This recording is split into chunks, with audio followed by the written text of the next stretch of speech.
मुंबई महापालिका निवडणुकीसाठी ठाकरेंच्या सेनेची जय्यत तयारी पाहायला मिळते।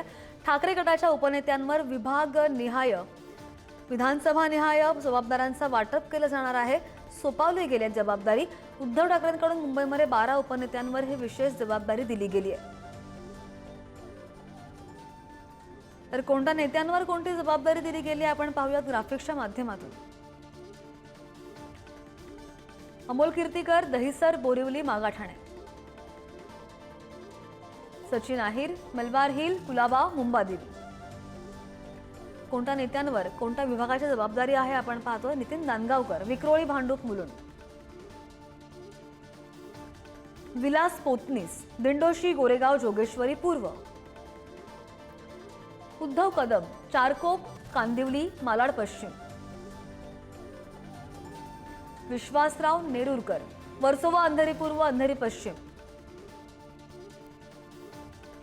रवींद्र मिर्लेकर, विलेपार्ले, वांद्रे पूर्व, वांद्रे पश्चिम, गुरुनाथ खोत, चांदिवली, कलिना, कुर्ला, सुबोध आचार्य, घाटकोपर पूर्व, घाटकोपर पश्चिम, शिवाजीनगर, मानखुर्द, मनोज जमसुदकर, अनुशक्तीनगर, चेंबूर, सायन, कोळीवाडा, अरुण दुधवडकर, धारावी, माहीम, वडाळा, अशोक खात्रक, वरळी, दादर, शिवडी।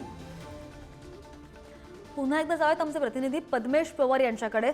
पद्मेश, कोणकोणत्या उपनेत्यांवर ही विशेष जबाबदारी सोपवलेली आहे आपण नुकतंच पाहिलं। आता ही टीम, हे उपनेते कसे काम करणार आहेत आगामी निवडणुकांच्या अनुषंगाने? श्रद्धा, रविवारी जी मातोश्रीवरती जी बैठक झाली त्यामध्ये अनेक जे उपनेते होते त्याचबरोबर जे निरीक्षक होते ते आले होते आणि त्या संदर्भात अनेक ज्या कार्यकर्त्यांनी ठाकरेंना आढावा दिला। याच नंतर उद्धव ठाकरे यांनी काही जे 12 जे हे उपनेते आहेत त्यांच्यावरती ही जबाबदारी दिल्याचं आपल्याला कळतंय।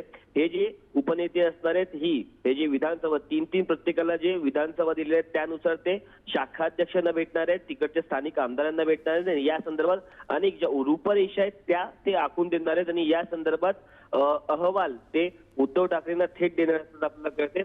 आपण जर पाहिलं अनेक दिवसांपासून ठाकरेंची सेना आहे ती ज्या निवडणुकीच्या तयारीला लागली होती। याचबरोबर अनेक जे बाहेरचे जे उपनेते आहेत म्हणजे पुण्याच्या साईडचे असतील त्यांना देखील या जबाबदारी देणार असल्याचं आपल्याला कळतंय। आपण बरोबर आहे। एकूणच काय तर आगामी निवडणुकांच्या पार्श्वभूमीवर सगळ्याच पक्षांनी कंबर कसायला सुरुवात केलेली आहे आणि त्याच अनुषंगाने ठाकरेंच्या सेनेचं सुद्धा हे पाऊल। धन्यवाद तुम्ही दिलेल्या दोन्ही सविस्तर बातम्यांच्या अपडेटसाठी।